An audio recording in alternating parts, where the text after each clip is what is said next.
What up? It's your boy Hank Hackerson at Hank Hacks Hackers. We are continuing down our security engineer pathway. It is episode 6, day 6, and we're inside the threats and risks module. And we're going to be talking about threat modeling today. And this is going to be our outline. So we have the introduction, obviously, the threat modeling overview, modeling with MITRE attack framework, mapping with the attack navigator, the DREAD framework, the STRIDE framework, and the PASTA framework. Love me some pasta. And this is our outline. Everything is going to be time-stamped in the description below. So if you want to skip around or if you want to come back and refer to certain parts of this, it'll make it a little bit more convenient and easy for you. As per usual, if you are studying for your security engineer or security analyst, Pentest Plus, Ethical Hacker, any of those things, I do encourage you to like, subscribe, and turn on that notification bell so that you get notified the next time that a video comes out. The only thing that we talk about on this channel has to do with cybersecurity, ethical hacking, pen testing, security engineering, all those things. And this information, everything that we cover here is actually directly applicable to your certification exams. I've taken some exams and I can attest from personal experience that these things actually apply to you and you can use this information on your cert exams. And then there's the second part, which is probably the more beneficial part, that you actually use them in your day-to-day job as a security engineer or a pen tester or ethical hacker, any of that stuff. So I do think that this is actually going to be valuable to you and it'll be very useful to you to become a part of our community and to turn on that notification bell and actually get notified when these videos come out. Because if you're serious about this, then this will be useful to you and it'll be helpful to you. So that's my whole spiel about it. Apart from that, I would love to see you in the comments section and see you as a part of our community. So it would be nice to see you and nice to have you on this journey with us.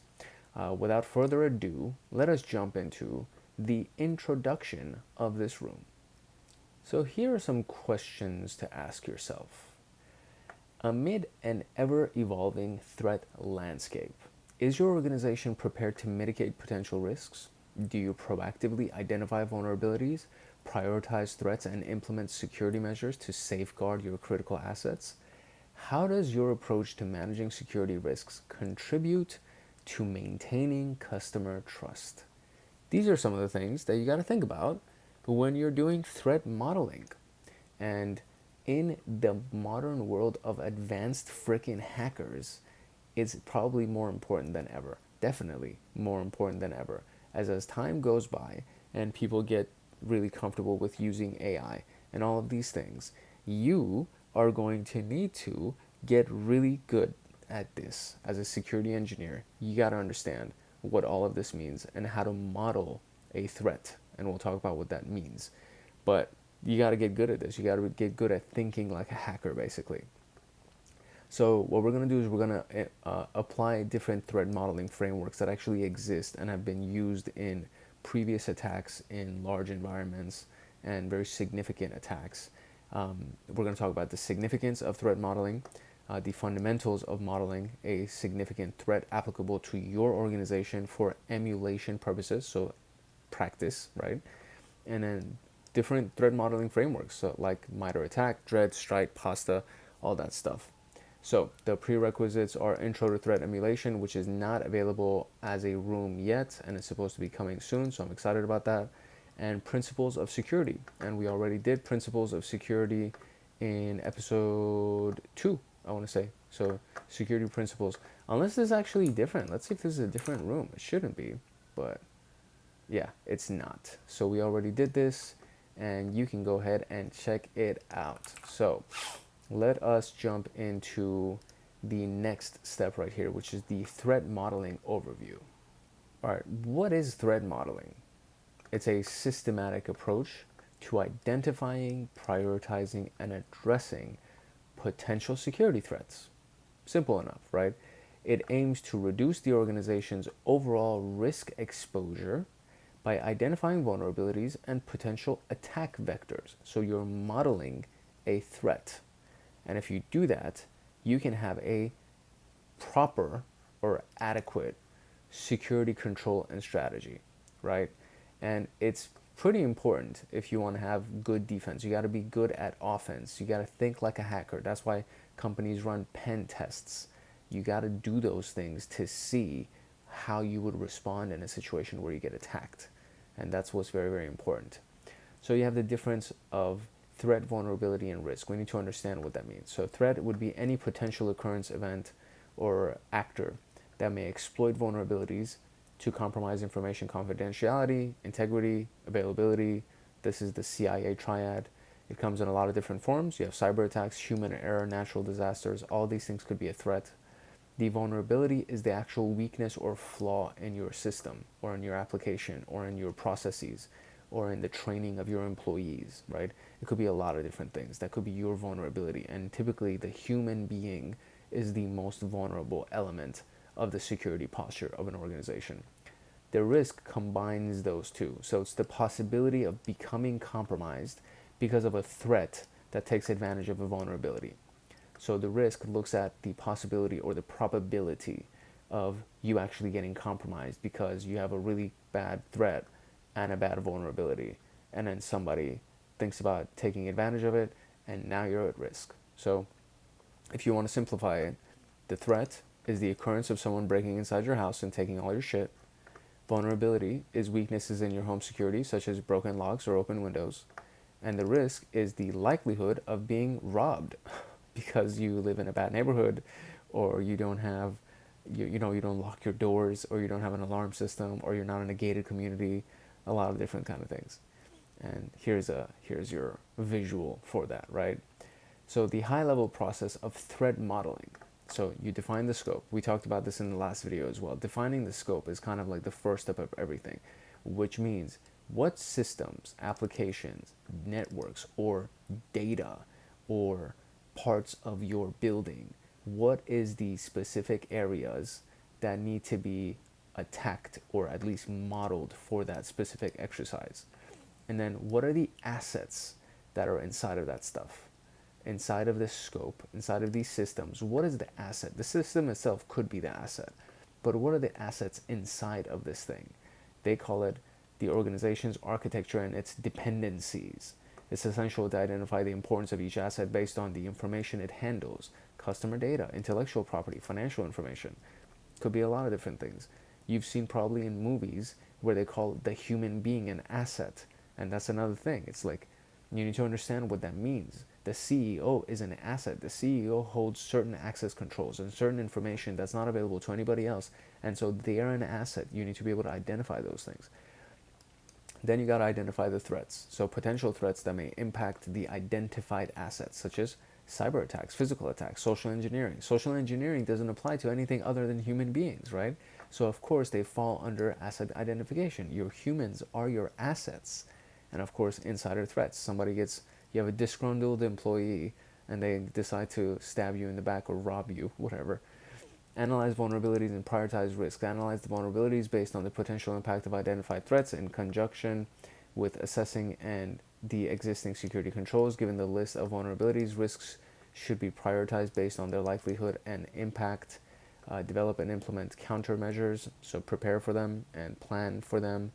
Prepare incident response assessments, vulnerability assessments, all that stuff, and then monitor and evaluate. So this is, again, continuous test, and we talked about this a lot in the last video as well. Continuous testing, continuous monitoring, continuous updates, all of these things. This is not a one-time process. This happens regularly. It should be on a scheduled timeline where you do this regularly. New employees come in, do this. Employees leave, do this. You update your systems, do this. Anything that you do. You start a new building, do this.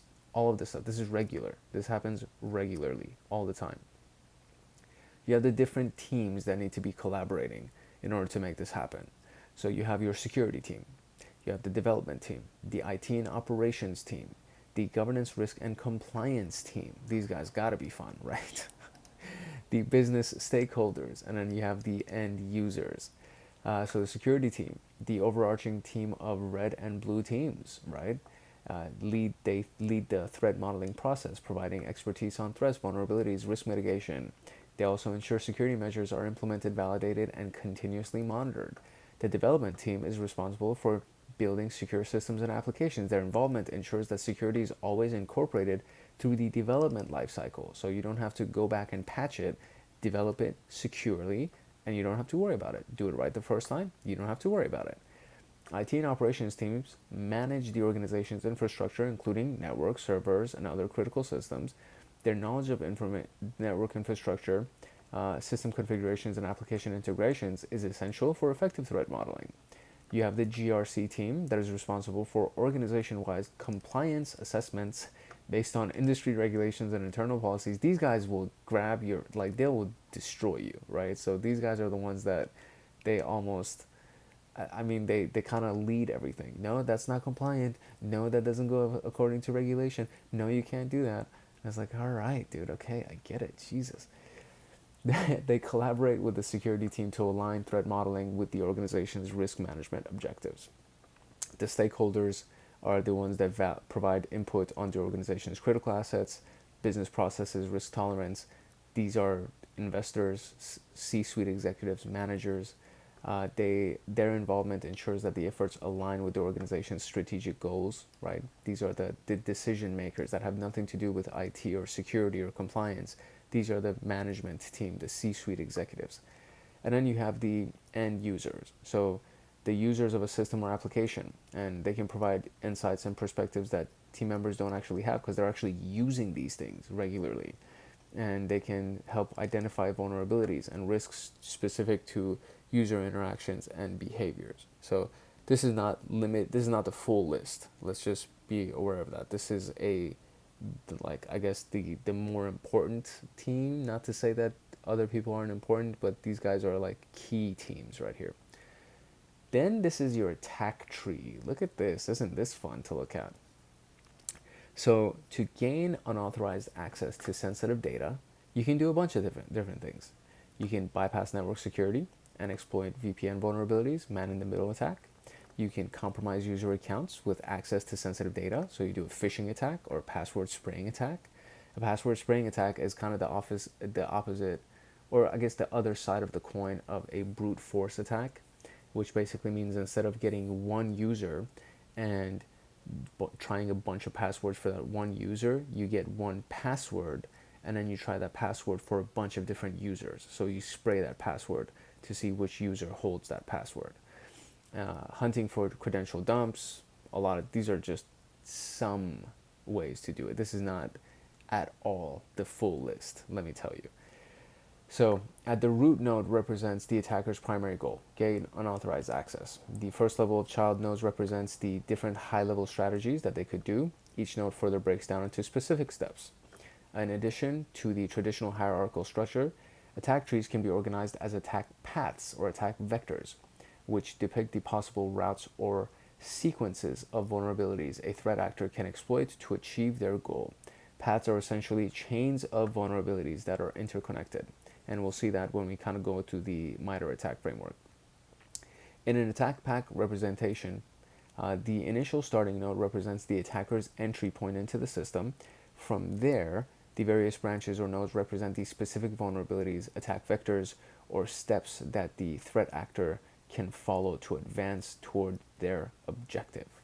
So, what is a weakness or flaw in a system, application, or process that can be exploited by a threat? And that is a vulnerability.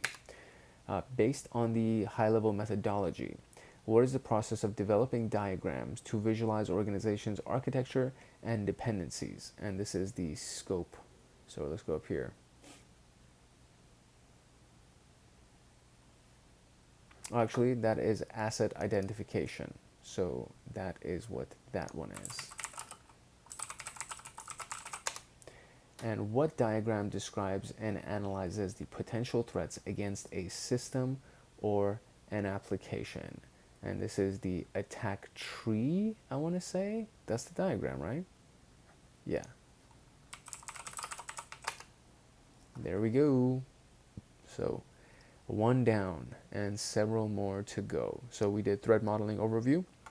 Now let's actually do modeling with the MITRE attack framework. So we have done videos on the MITRE attack framework already. We did a series on cyber threat intelligence, and you can go find that information. I think you can even search for MITRE attack inside of the contents of the channel, and you'll be able to find the videos on it. But just for a review, the attack part. So MITRE is the name of the organization, and the attack part is adversarial tactics, techniques, and common knowledge. And it's a it's like I mean, you'll see it in a little bit, but comprehensive is exactly the word. It's all encompassing a bunch of stuff that you can see, and it includes the strategy, the specifics, the softwares that were used, the organizations that use them, and it's a big freaking tool. It's like a really important one, and you'll probably use this a lot in your day-to-days. This is actually something that you'll end up using in your day-to-days. So this is one of those frameworks. So developed by MITRE, it's a valuable resource for organizations to understand the different stages of cyber attacks and develop effective defenses. It's organized into a matrix that covers various tactics, so high-level objectives, and then techniques, methods to achieve those objectives. And it includes descriptions, examples, mitigations for each technique. So very, very, very comprehensive. It's amazing. So one of the techniques is called exploit the public-facing application. And we can see that this is kind of what it looks like. So if we went over here, this is what the actual page looks like. And then so you go here, you see procedure examples. And so these are the actual organizations. So this is an advanced persistent threat number 28. This is an actual organization that's used it before. 29, 39, 49, Axiom, Backdoor Diplomacy, Black Tech. These are all the people that have actually used this specific procedure, right? Look at this freaking list. And then you have your mitigation. So how to protect against that. This is how you detect it.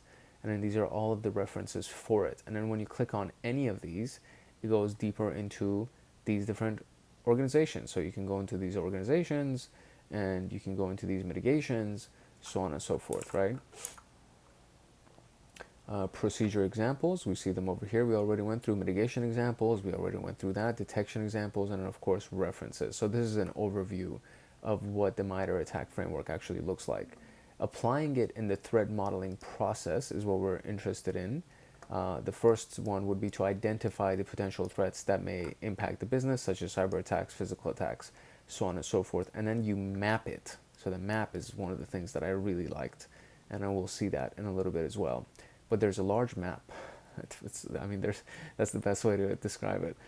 So you map the identified threats to the corresponding tactic, and then you follow along with that. And I mean, you'll see in a little bit. I'm pretty sure they're gonna make us go through it, so it'll be pretty cool to see.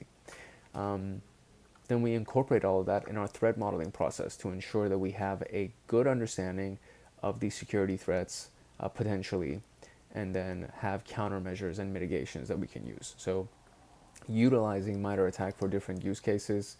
So identifying potential attack paths based on your company's infrastructure, developing threat scenarios, prioritizing vulnerability remediation. So for example, if you have Office 365, there's a lot of techniques that have been used to attack Office 365, right? If you have threat scenarios, so it can be leveraged to assess your organization based on threat groups identified to target the same exact industry that you're in.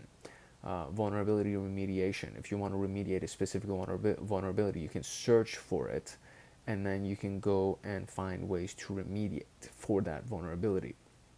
So you can obviously have way more uses than this. So it's not limited to just the cases that have been listed here. And then we'll go into that. You'll see, again, you'll just see how vast this thing is. But it's a giant freaking framework, and it's used all the time. So to improve the overall process with MITRE attack, we're going to use this in mapping threats in this very next task, in the mapping with the attack navigator. So what is the technique ID of exploit public-facing application? So if we go up here, we'll find it real quick. Technique ID is right here, T1190. So let's go put that here. And under what tactic does this technique belong? So let's see that. right here, initial access. So that's what that belongs to, initial access. All right, so let us now move into actually using MITRE to map something. So let's start our victim machine and let's see what we can do here. All right, so we needed to start our virtual machine here, our victim machine. I don't think it's a victim machine in this case, but we need to do that, and we needed to start our attack box. Although if you have the OpenVPN or any kind of VPN that you connect with through TryHackMe, you can do it that way instead of using the attack box. And then just start this machine and then go to this particular IP address. So let's go here and see what we can find. 10.10.226.100, and we got that here, and there we go, MITRE attack navigator. And so let's jump into it. This is an open source application, also accessible via this link. So let's see. Oh, I didn't even need to do all that apparently. But the web application is, once it's running, we're going to go through the navigator. So you can create a new layer, search and select techniques, view sorting and filter layers, annotating techniques with fills, so on and so forth. So I'm going to just go through these steps. Look at that. That's what I was talking about. That is freaking insane. Okay. And these are basically various tactics or techniques that go under specific paths, right? So if you wanted to do command and control, you have 16 techniques under that. So we're going to go through each one of these things. So to start, let's create a new layer. So I'm going to create a new layer over here. Although I feel like I should be using the other one because it would be faster. So what I'm going to do is I'm just going to minimize this and actually use this thing right here. And I'm going to create a new, yeah, this is way faster. Okay, so we're going to do it this way. I'm going to copy this and I'm going to go inside my second browser over here. And we're going to log in that way. And then from there, we'll just follow along our path like this. So we'll create this, do this. I'm going to drag this outside of my screen right here and go to our attack navigator. And let's go. Okay, so we're going to create a new layer and choose enterprise. There we go. And from here, we can see there are three options, obviously. So there was enterprise, mobile, and ICS. And the ICS matrix focuses on threats and techniques, so on and so forth, which control different things. So since we have chosen enterprise, we're going to see all of this stuff that is on our screen right here.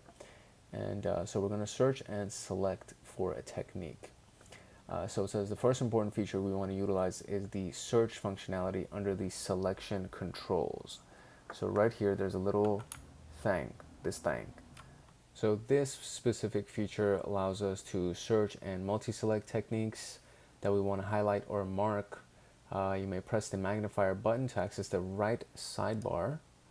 And there it goes. There's our right sidebar. So let me see right here. And from here, we can search using keywords or any selection under techniques, threat groups, software, mitigations. So techniques, threat groups, software, mitigations, campaigns, so on and so forth. So you could like multi-select these things, right? So I could select, all that stuff. So that is a way to do it. So we're going to search for APT41. So let's do that. That's a part of our example here. And APT41 brings the technique. There's one technique, there's 2 threat groups, 5 softwares, 2 campaigns that were used, and that's about it, right? So you can view and select all of these things one by one if you wanted to, and you can add all of them to your overall search, right? To the thing that we're creating, the case that we're creating here. So after selecting the threat group, you may observe that the deselect button is also now available. So I guess I could do select. Oh, I see, it did work. So if I select, we have all these options at the top right here, and I can also deselect, and that will be a part of the process. Okay, very good. So you have the select, and then up here we're going to see there are a number of techniques right here. So it says deselect one technique, right? So we could do that. I could either deselect up here or I could deselect right here. I can do select here, and I can do, let's say, select all of these right here, and then this goes to 59, right? So I could deselect all of that stuff and it'll remove everything. So that's what that is. And then we can right click any technique if you want to do an action or a single technique and remove it from a selection. So if you wanted to remove something, you could individually right click it. And this is cool too, that when you like go through any of these things, it shows you what various selections. I love this thing. I don't know why I geek out so much over this. This is so fun. So we can view, sort, and filter layers. So we're going to go under the layer control panel here, which is at the very, very top right here. So I'm going to click this thing, for example. So we're going to do select network configuration. And then from here, it seems to be that I think I can do this drop down. No, that's the platform drop down. Maybe this thing. No, that's definitely not it either. Ooh, how do I go back to the normal view?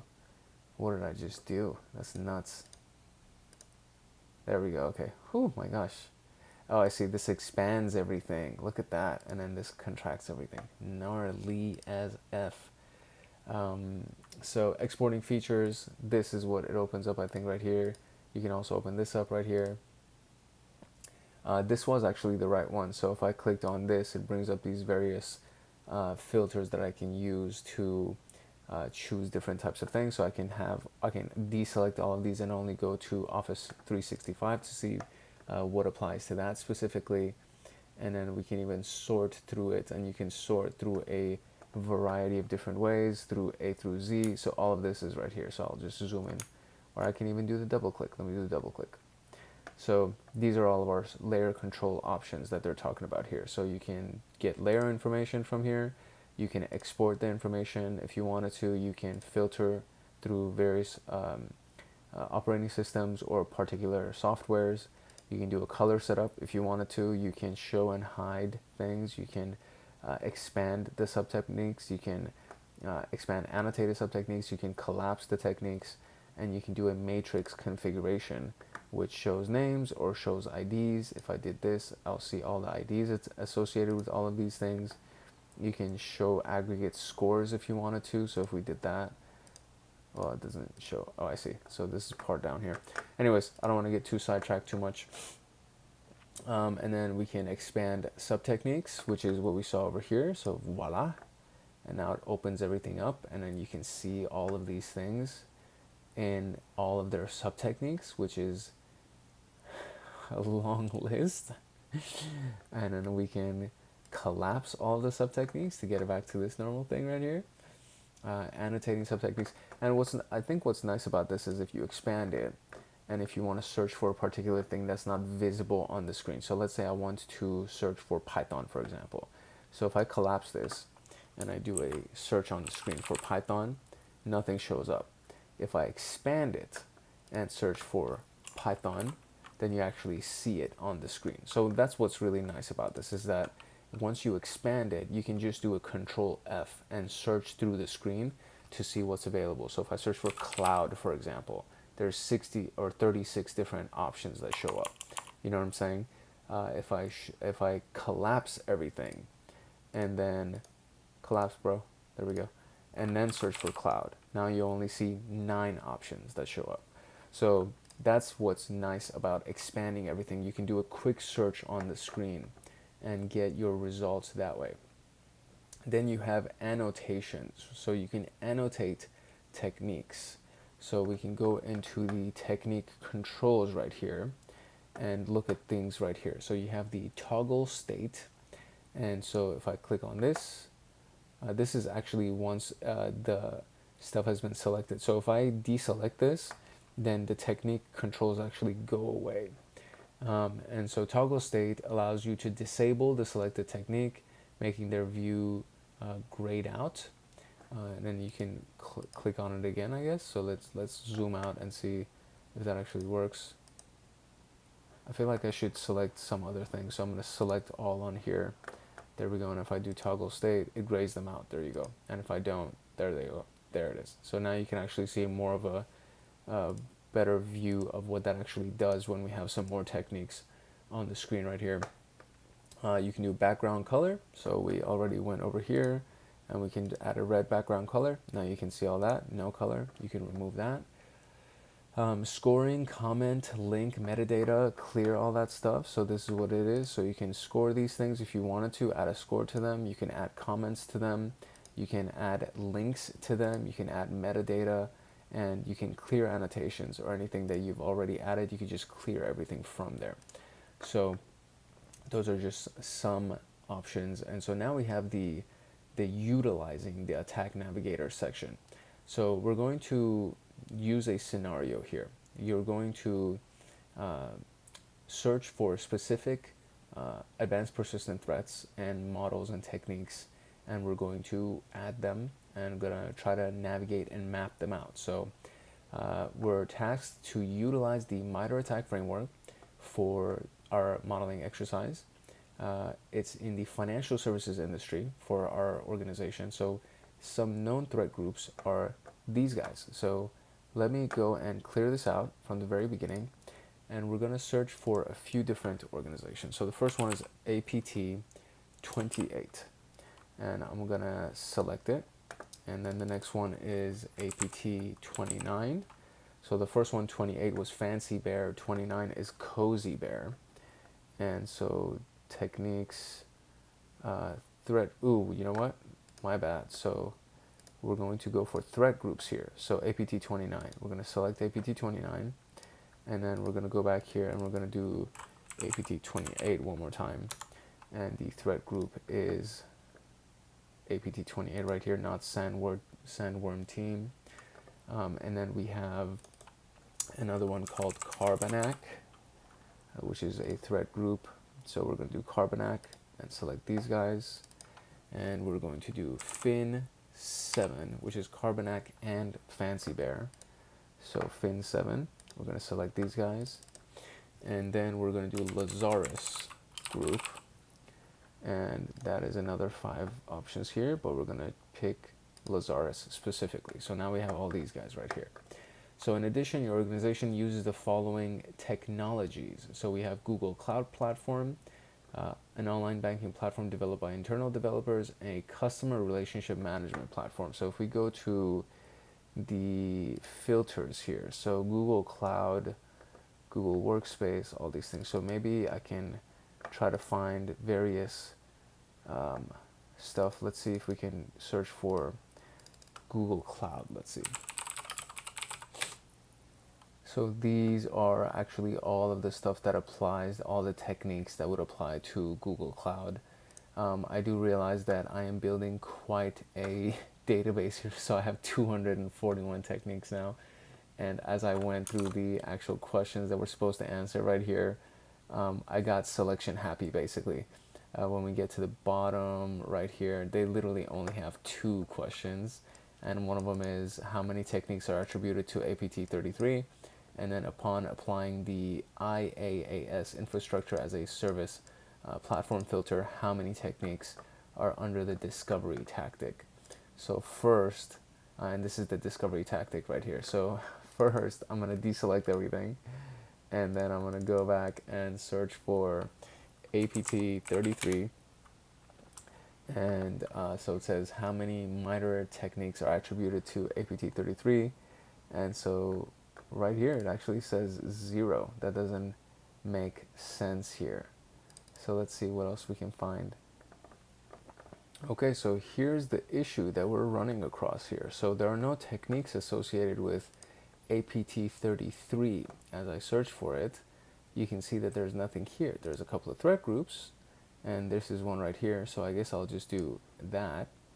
And then associated with that, we can now go up here, and then we can see that there's 31 techniques that are associated with that specific threat group. So there was nothing listed under techniques, but there is a bunch of stuff listed under the threat group. And then so if we do a little bit of color coding, where was it? Color coding right here. There we go. These are the different categories that it actually falls under. So you can kind of see what's up over here. So the answer, from what I understand, is 31. So that's going to be our answer. And we'll do 31. There we go.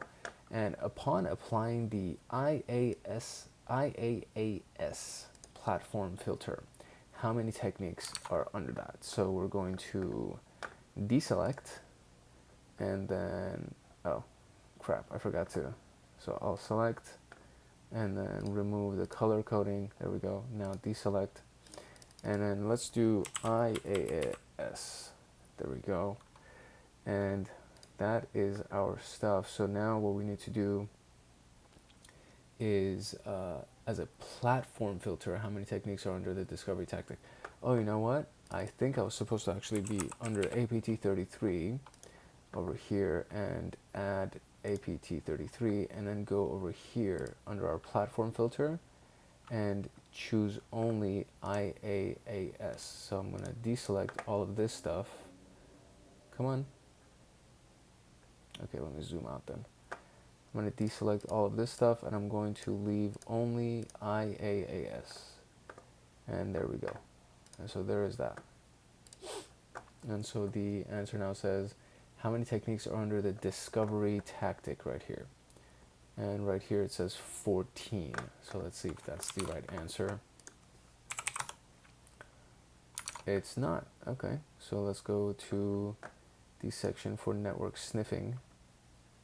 Okay, so upon a little bit of Googling, I found out that this is actually the right way to do it. So what we did here is right. The process is you go here, you deselect everything, and you only leave IaaS, and you don't want to have any other options selected, so no groups or techniques or anything selected.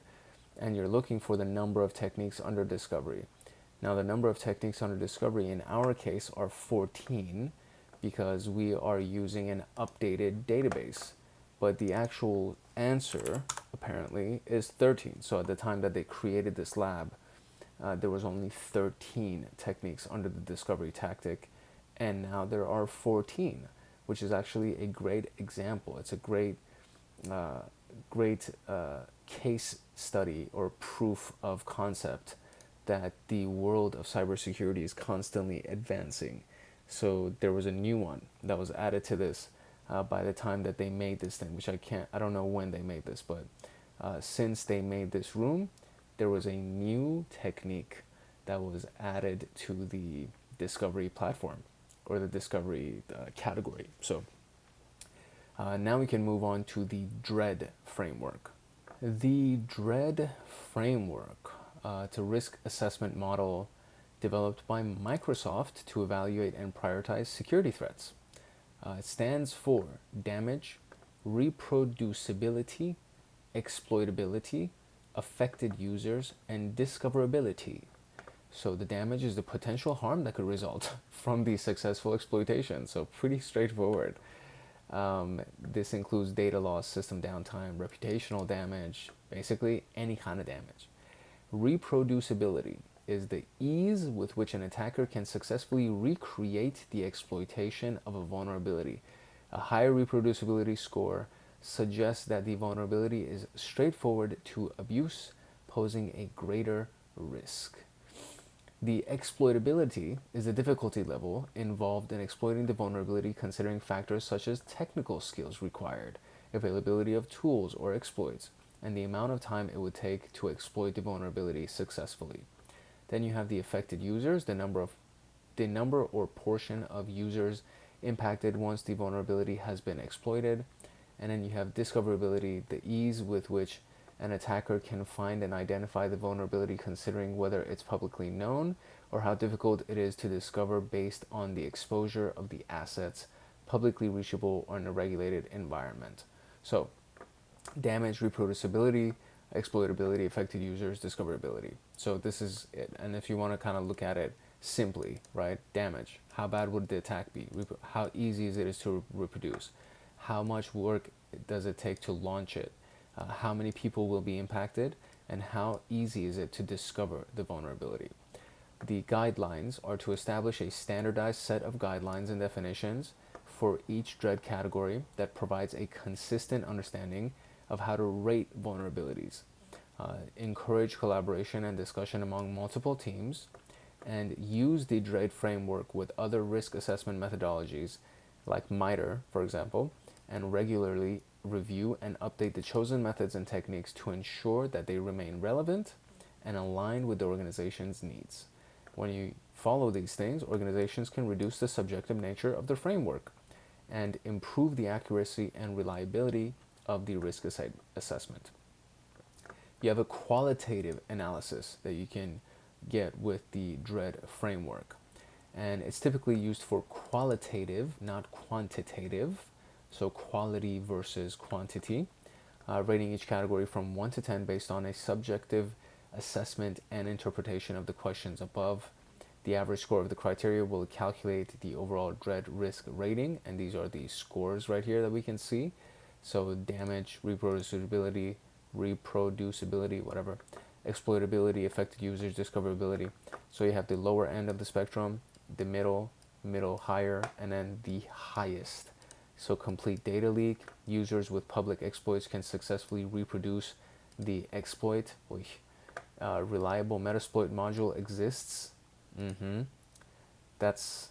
at that. They use Metasploit, obviously. I mean, Metasploit is like one of those things, man. Like, if an exploit for your system exists on Metasploit, it's terrifyingly easy to exploit your freaking system.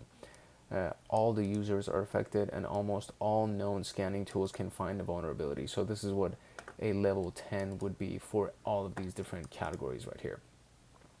So to get, given that guideline, we can assess some known vulnerabilities in the application. Below it is an example of scoring provided for each vulnerability. So the unauthenticated remote execution, the overall score is 8, and these are the individual scores right here. The insecure direct object references, so EDOR, we did an EDOR example in the intro of our last video, and in user profiles. So if you can do EDOR and user profiles, which is exactly what we did in the last video actually, this is what the overall ranking is, the score, and then the damage and so on and so forth, the various individual rankings. And then you have server misconfiguration leading to information disclosure. The overall ranking is 5, and then this is the individual category rankings.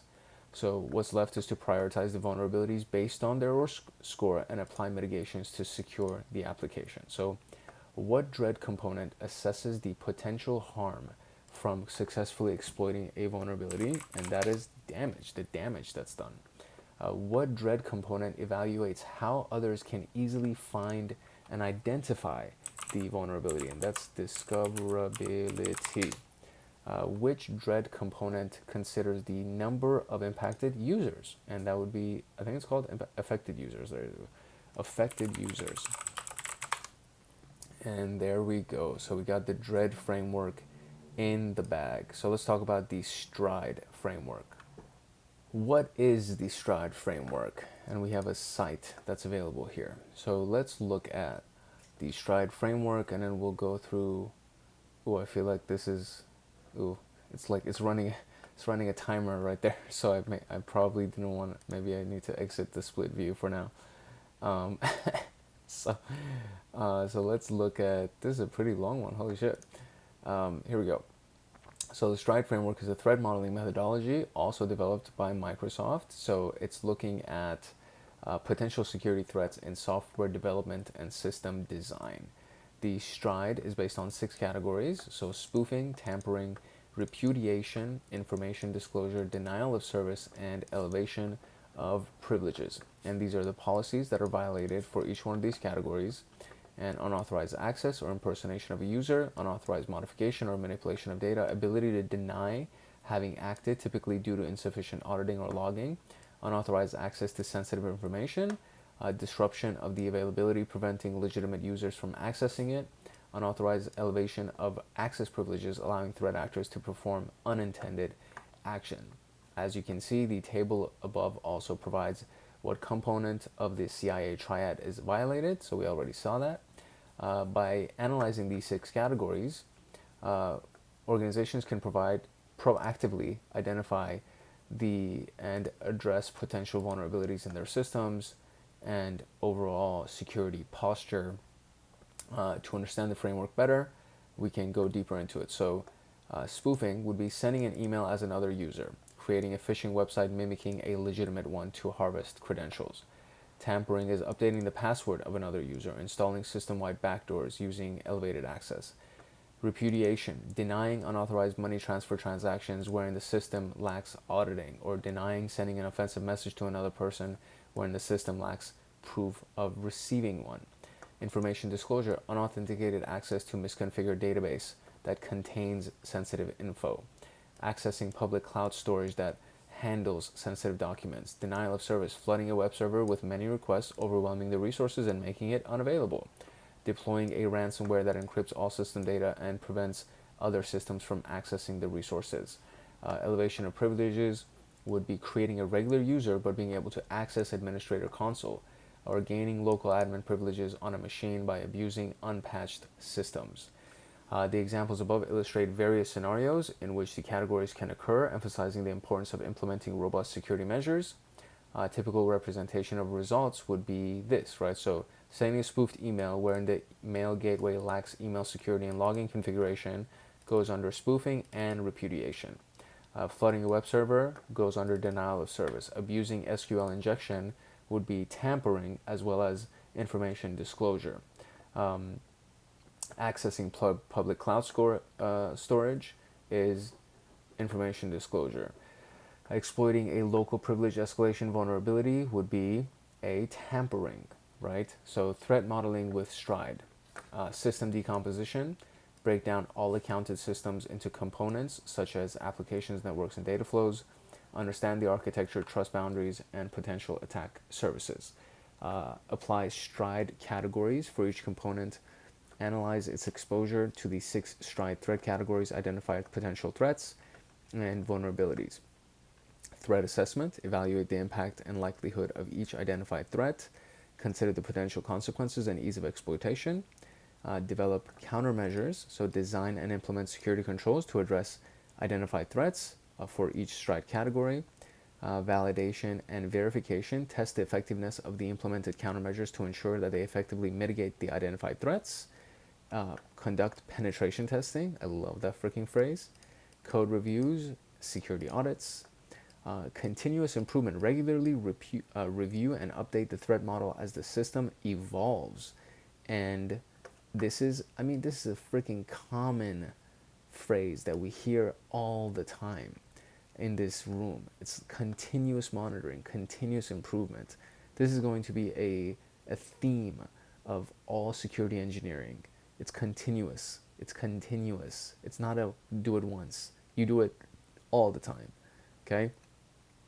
All right, so here's the application. To apply the concepts, let's simulate a scenario where we're in the where we can use the STRIDE framework. So your e-commerce company is in the process of designing a new payment processing. To ensure that its security and minimize the risk of compromise, you are tasked to conduct a threat modeling exercise using STRIDE.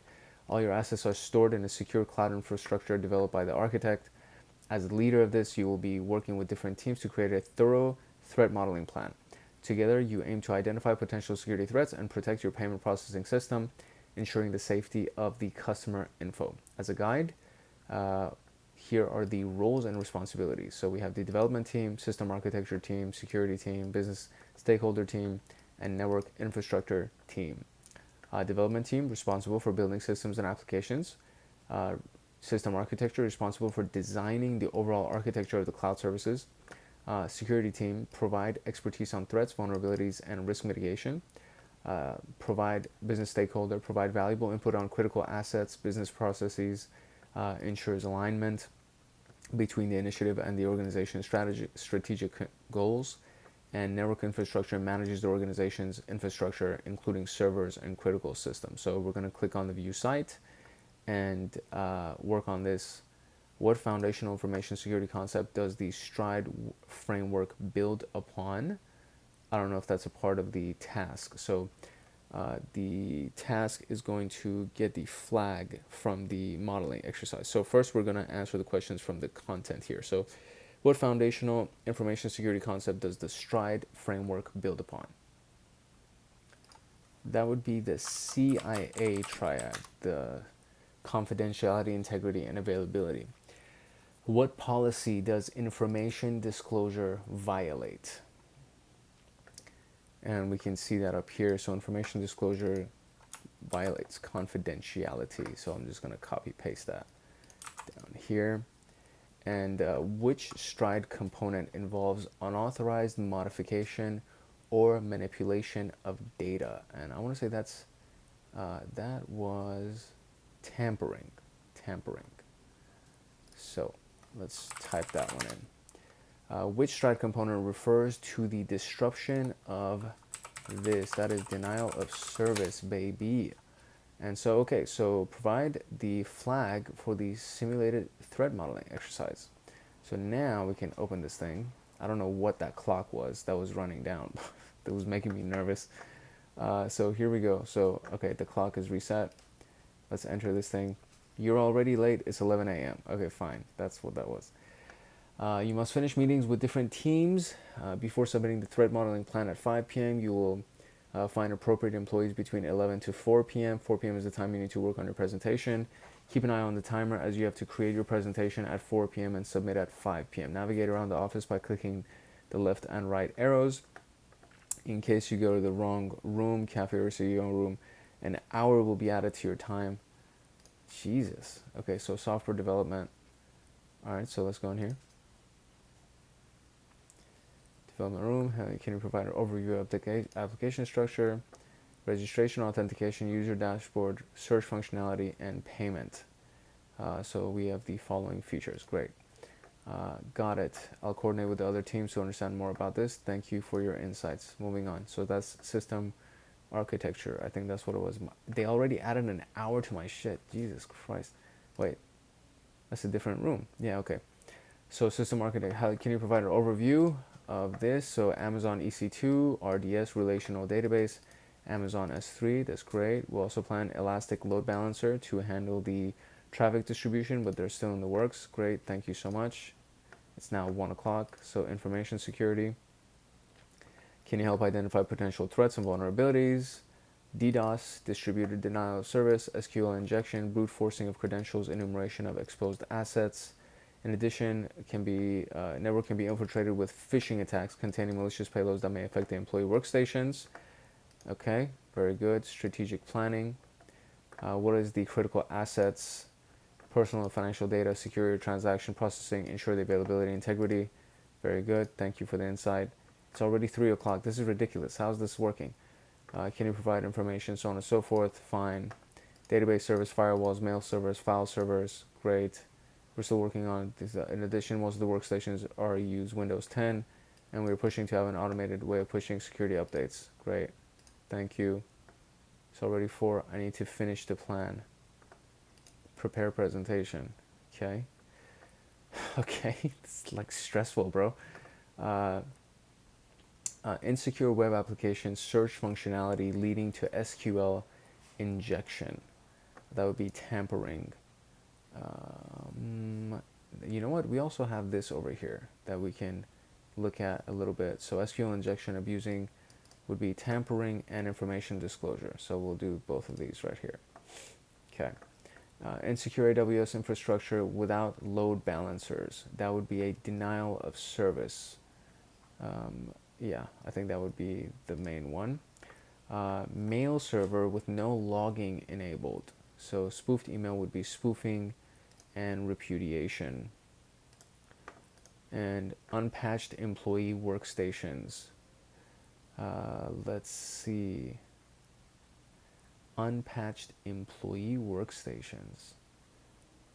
I think that falls under the exploiting local privilege escalation due to a lack of system updates and modifying system configuration. So we will do tampering and elevation of privileges and submit. Just another day at work. Let me check my emails before doing other tasks. Security breach. Let's open this thing. Jesus.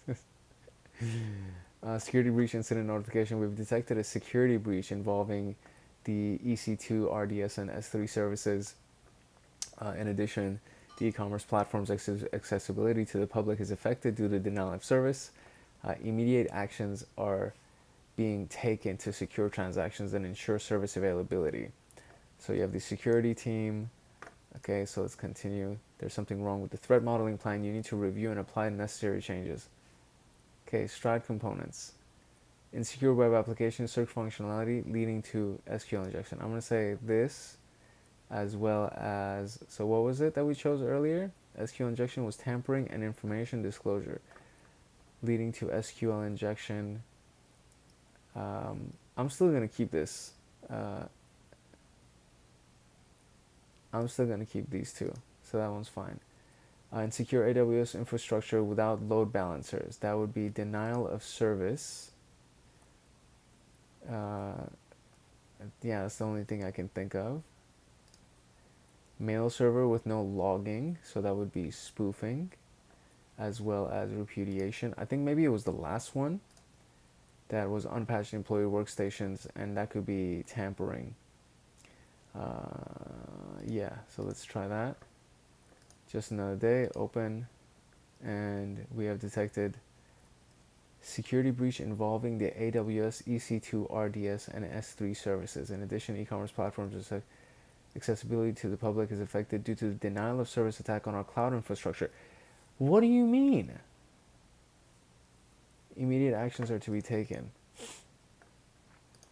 Okay, let's start this one more time. So, okay, that's fine. I'm going to try to figure this out.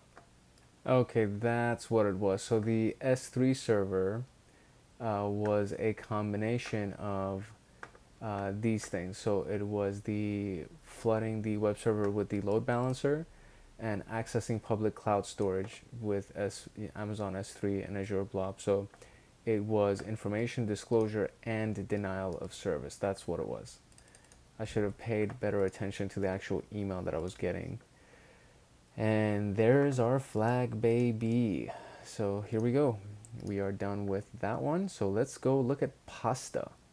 And that one has a site attached to it too. So let's look at the Pasta framework. The Pasta, or Process for Attack Simulation and Threat Analysis, is a structured risk-centric threat modeling framework designed to help organizations identify and evaluate security threats and vulnerabilities within their systems, applications, or infrastructure. Pasta provides a systematic 7-step process that enables security teams to understand potential attack scenarios better, assess the likelihood and impact of the threats, and prioritize remediation efforts accordingly. This framework was created by Tony Usedaveles and Marco Morana. They introduced the Pasta framework in their book, Risk-Centric Threat Modeling, Process for Attack Simulation and Threat Analysis. And 7-step methodology looks like this. So we have define the objective, establish the scope of the threat modeling exercise, define the technical scope, so inventory of assets such as hardware, software, data, and understanding the architecture, dependency, and data flow. Decompose the application, so break down the system into the components, identifying entry points, trust boundaries, and potential attack surfaces. It includes mapping out data flows and understanding user roles. Analyze the threats, so identify potential threats to the system by considering various threat sources such as external attackers, insider threats, accidental exposures, so on and so forth.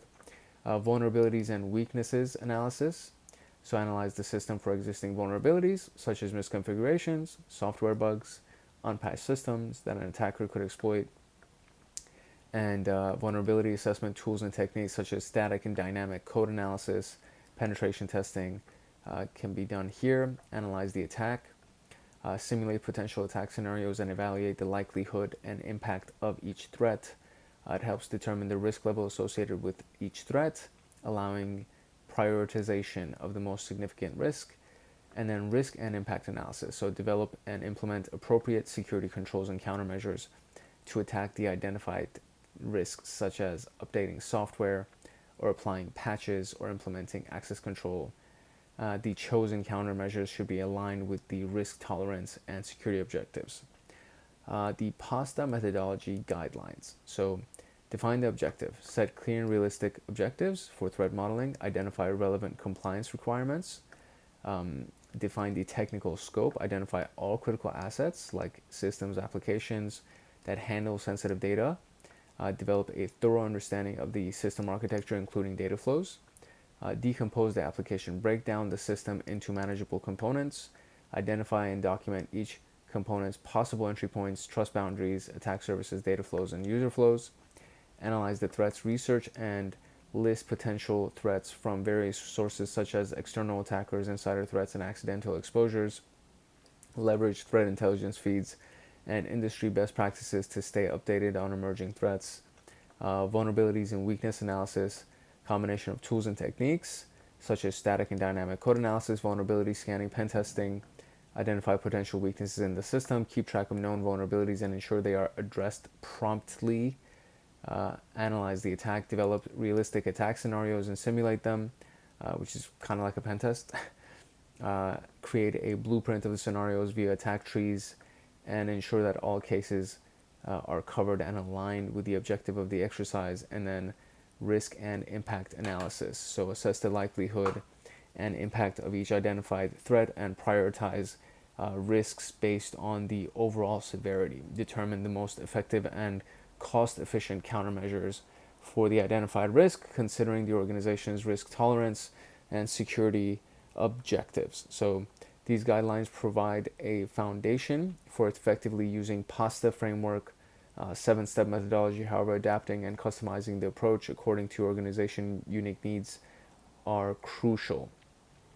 Benefits are this is adaptable to unique objectives and help organizations align with compliance by systematically identifying and addressing security risks while ensuring proper security controls.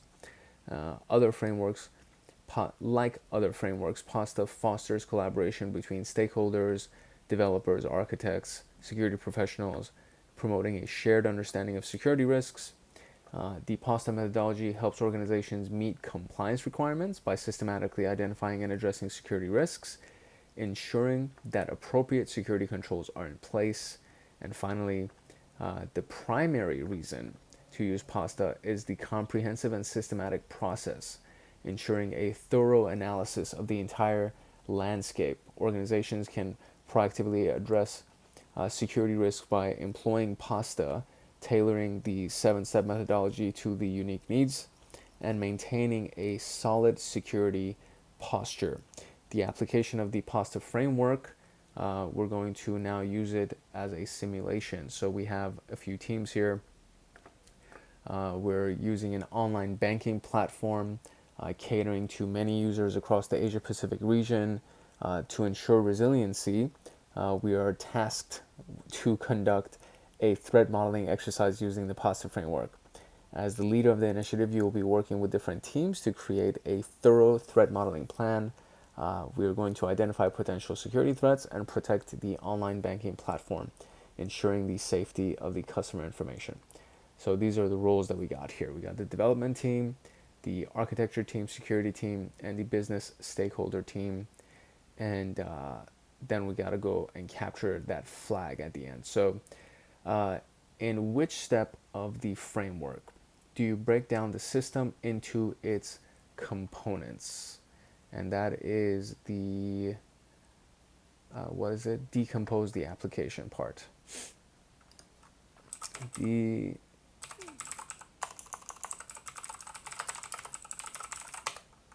we go. During which step of the PASTA framework do you simulate potential attack scenarios?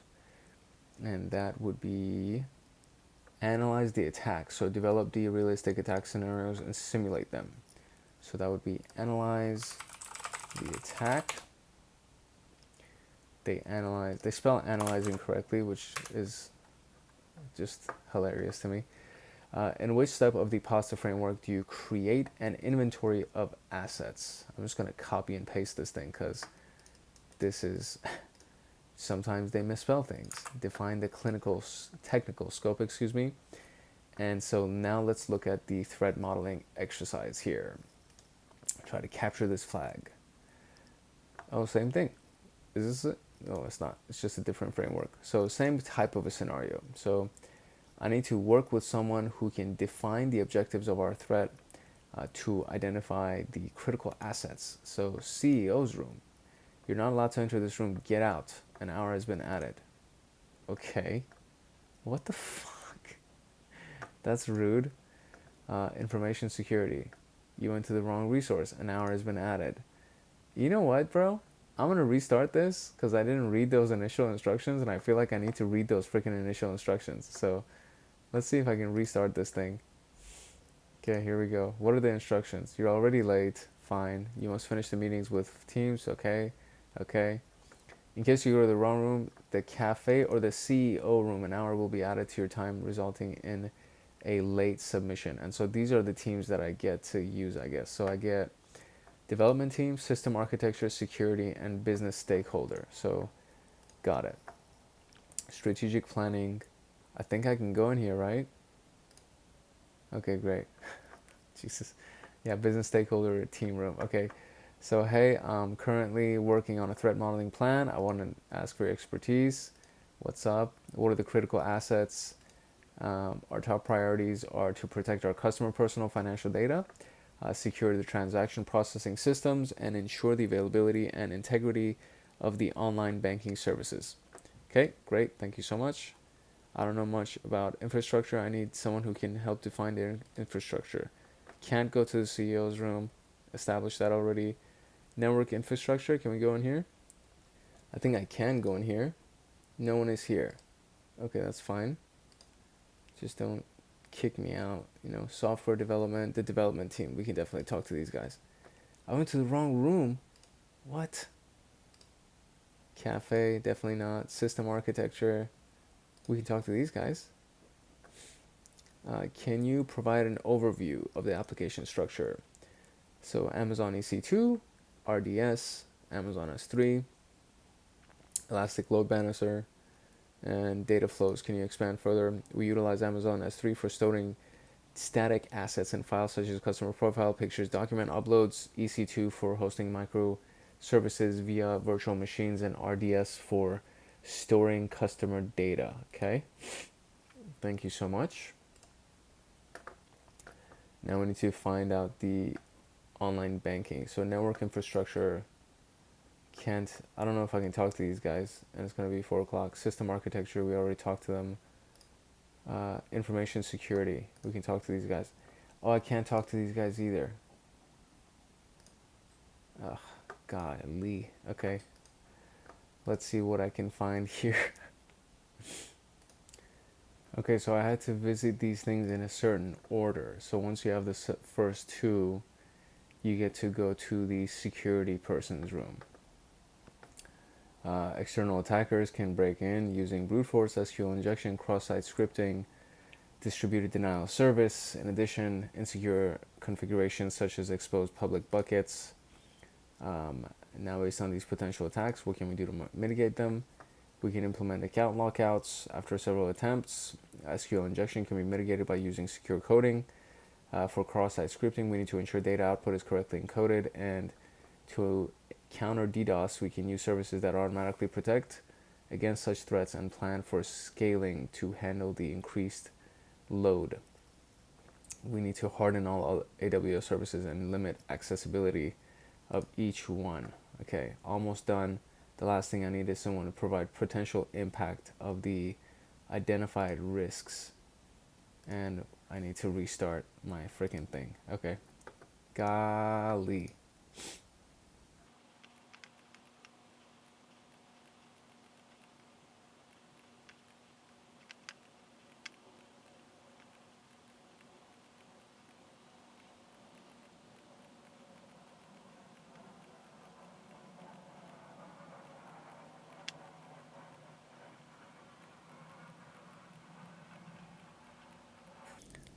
Oh my god.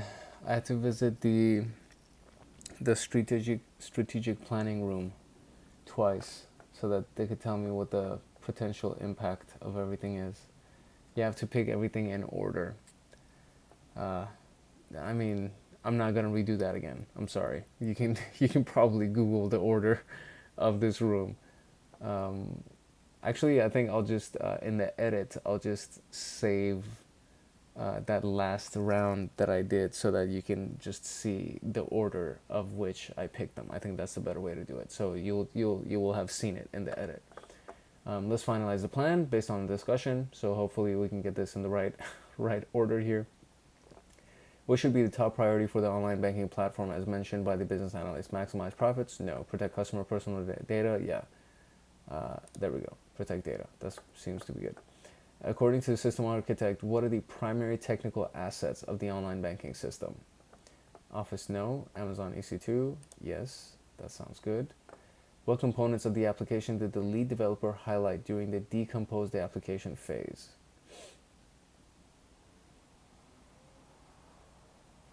I'm just going to do that. That seems to be good. According to the security engineer, which type of threat is not considered for the online banking platform? Which one is not considered? Brute forcing is. SQL injection is. I believe so. Social engineering is not. Okay. Which vulnerability was mentioned by the security engineer as a potential issue for the online banking platform? Misconfigurations, unpatched systems, lack of multi-factor authentication. I should have paid attention. I'm gonna say misconfigurations. Whoo! According to the security engineer, which mitigation strategy does match the identified threats? Cross-site request forgery, account lockouts. Yep. In the risk and impact analysis phase, what potential consequence of a successful attack was mentioned by the business analyst? Okay, let's hope that this is good. Oh yeah, here's the flag. Holy cow. I did not like that exercise, yo. I did not pay attention, mostly because I wasn't paying attention to the prompts that were popping up to see what room I was supposed to go into next. So the last round, I kind of figured it out.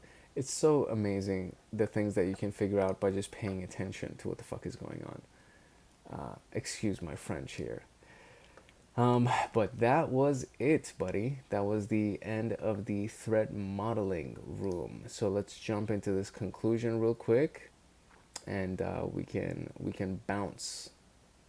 So we went through the MITRE attack framework, unlike tHreAt and Stride, which focus on potential risk and vulnerabilities. Attack provides a practical and hands-on approach by mapping adversary tactics. tHreAt is more numerical and calculated approach to threat analysis than Stride or MITRE attack, making it excellent for clearly prioritizing threats. Stride shines in its structure and methodology, allowing for a systematic review of threats specific to software systems. And then you have PASTA, which is for aligning threat modeling with business objectives. Unlike other frameworks, PASTA integrates business context, making it a more holistic and adaptable choice for organizations. In general, all three significantly aid in reducing risk in an organization by enhancing threat awareness, prioritizing risk mitigation, and continuous improvement and adaptation. They have their unique strengths in threat modeling, but you gotta kind of, I would say you gotta know which one to lead with, but you probably want to use all of them, in my opinion. It's just good to understand all of them. Now that we've completed it, we can go to Atomic Red Team and Caldera, which has not been released yet, to practice emulating threats. So let's see what's inside the Atomic Red Team room. I know I haven't done this one, but this is a challenge. Atomic Red Team. I am not going to do this one in this video. We'll probably dedicate an entire video just to that one. But we are done officially with our threat modeling room. So I very much hope that you actually got value from this video. And if you are studying for your security analyst, security engineer, Pen Test Plus, ethical hacker, or any other certification that has to do with cybersecurity, I would recommend and almost insist that you like and subscribe and turn on that notification bell, because everything that we talk about on this channel has to do with ethical hacking, cybersecurity, so on and so forth. So it'll be directly applicable to your certification exams, as well as your day-to-day tasks and your job that you would do as a security engineer or cybersecurity analyst, so on and so forth. So it would be very useful to you in my opinion. And if you have any questions or anything like that, you can drop them in the comment section below, and I will go ahead and respond. And if it's a juicy enough question, I'll make a video just about your comment, which I did recently. Somebody wanted to know about the dark web, and I made a video about the dark web, which is also live and available on the channel if you want to go check it out. Apart from that, it would just be really awesome to have you as a part of our community. It's your boy Hank Hackerson at Hank Hacks Hackers, your favorite network and system attacker / protector. Love, peace, and chicken grease. If no one else loves you, Hank loves you. I'll see you in the next room. Later.